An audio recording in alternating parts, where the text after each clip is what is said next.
practice, or simply COP, is a tool that originates from knowledge management. In education, in higher education, it is used to facilitate situated learning. The COP is a structure to bring together novice members, new members, to learn from more experienced members. And a COP is practice-based. It facilitates an activity. Learning is situated within that experience and reflective processes, helping all members of the COP to learn. At the start of the COP, the group decides what is the domain, what is the practice, and who are in the community. So you basically decide on what you are going to do, how you're going to do it, and who are going to be involved. A COP may be applied to undergraduate and postgraduate learning and can consist of a combination of both students. But what we have to take into account, each student type may require a different level of autonomy. Either way, the COP is all about developing joint relationships, developing shared activities, and learning from each other. The COP members do not need to share the same physical space to compose one community. The technologies of communications enable students from different countries to participate in the interactive learning environment of the COP. This is why a COP learning environment can be enhanced by integrating international and intercultural dimensions, which is collaborative online international learning, COIL. The literature exemplifies many cases of success in the convergence of COIL and COP. There is an increase of the cultural enrichment, the exploration of other countries' uniqueness based on the report of other students, development of international communication and social skills, and the interest to train English as a second language for non-native speakers. The COVID-19 pandemic impacted also on the educational systems.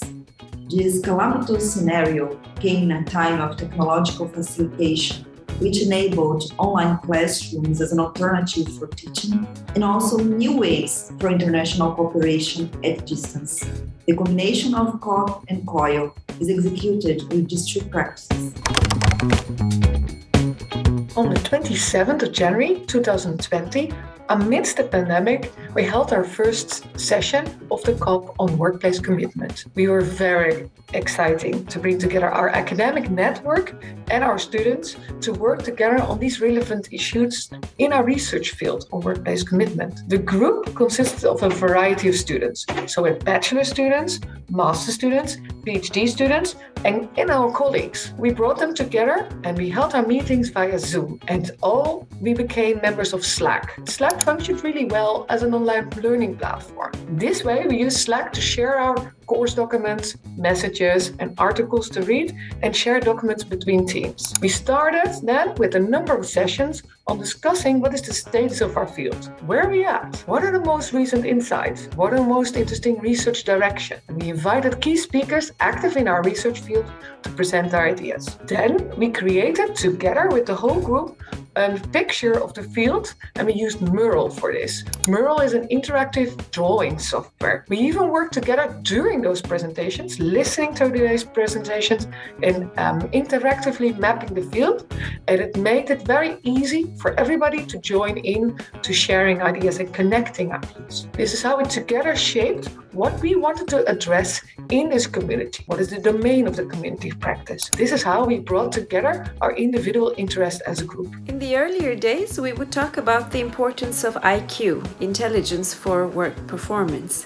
Then in the 80s or so, the buzzword became EQ, emotional intelligence. Today, we talk more and more about the importance of CQ, which stands for cultural intelligence. Cultural intelligence is an individual's abilities and skills to navigate intercultural situations. International experience is essential for the development of one's CQ. In this class, students not only learned about the research on cross-cultural management, but in fact, they worked with individuals from several countries to complete a whole research project. As a bachelor student in the COP, I wrote my bachelor thesis on the commitment of all members in the COP towards the COP. At first, it was a bit challenging since I was surrounded by PhD and master students and by professors. I, however, came across a lot of new insights with regards to scientific knowledge and methods that I then could use to apply while writing my own bachelor thesis, and therefore I will be taking part in another COP this year as a master student as well. Eu acho que a principal contribuição que a COP trouxe para mim como estudante do primeiro ano de mestrado foi entender a dimensão internacional fundamental da minha pesquisa. Quando a gente está muito preso nos muros da USP ou do nosso grupo de pesquisa, a gente acha que a nossa pesquisa é muito localizada. Mas tendo contato com vários professores e estudantes do mundo que estudam e pesquisam a mesma coisa que você pesquisa, você consegue entender que aquilo que você faz tem uma relevância ampla, internacional. Isso foi muito importante para mim. Participar da COP para mim foi uma experiência incrível, poder conhecer pesquisadores interessados no mesmo tema, em outros países, em outras culturas, ajudou a ter mais profundidade nas reflexões que agora compõem a minha dissertação e também contribuiu para o treino, na escrita em outra língua e na escrita conjunta. Então a gente também cresce aí no sentido da escrita acadêmica e da construção coletiva, que é a base do empreendimento científico. I enjoyed to participate in the community of practice. I had the opportunity to brainstorm on commitment issues with experts in the field, and I personally decided to make a link between commitment and work-life balance, which was my own area of interest, and I also got inspired to write my own article on this. So I'm very grateful to the community of practice. A COP me permitiu treinar o processo de como conduzir a revisão sistemática da literatura, uma das principais etapas do desenvolvimento da tese. Ser membro da COP também abriu a minha mente para outras perspectivas metodológicas e melhorar minha comunicação com outros pesquisadores, principalmente aqueles não falantes do idioma português. The community of practice showed that collaborating and exchanging ideas is vital to doing better research. For me, studying commitment with others in the community of practice reaffirmed my perspective that commitment is an important topic to study and that there are many new opportunities to explore in developing our understanding of commitment.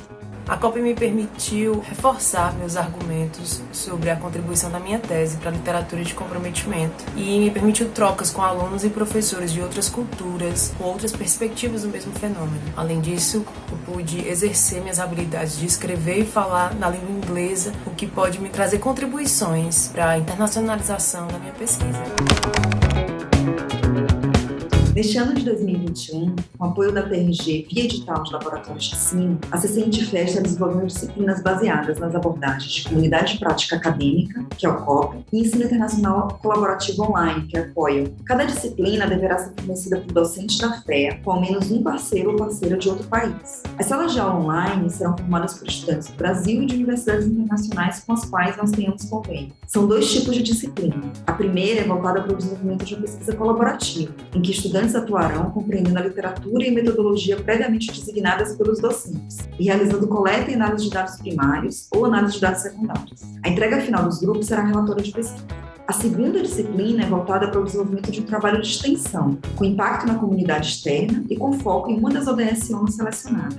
Estudantes atuarão na solução de problemas reais, a partir de um projeto de extensão previamente elaborado pelos docentes, com ênfase ao menos em uma comunidade externa à USP, ou seja, no Brasil, podendo incluir também comunidades de outros países. A entrega final dos grupos será protótipo de solução para o problema identificado na ou nas comunidades. Esperamos que docentes da FEA e das universidades conveniadas atuem em parceria para a elaboração dos projetos de pesquisa e extensão. Para a preparação e realização das disciplinas, docentes receberão treinamento, contarão com material de apoio desenvolvido pela CCNTFE e com monitor especializado em COP e COIL. Poderão contar com o CCNT também para a identificação de parceiros internacionais. Durante a execução, as turmas deverão ser divididas em grupos multiculturais para que trabalhem em conjunto no desenvolvimento de pesquisa ou atividades de impacto social, em todos os casos baseados em problemas reais. Assim, para além do estímulo à cooperação e à construção de um ambiente internacional, para além do desenvolvimento de competências e habilidades para estudantes que passam pela FEA, as comunidades de prática acadêmica no ensino colaborativo internacional online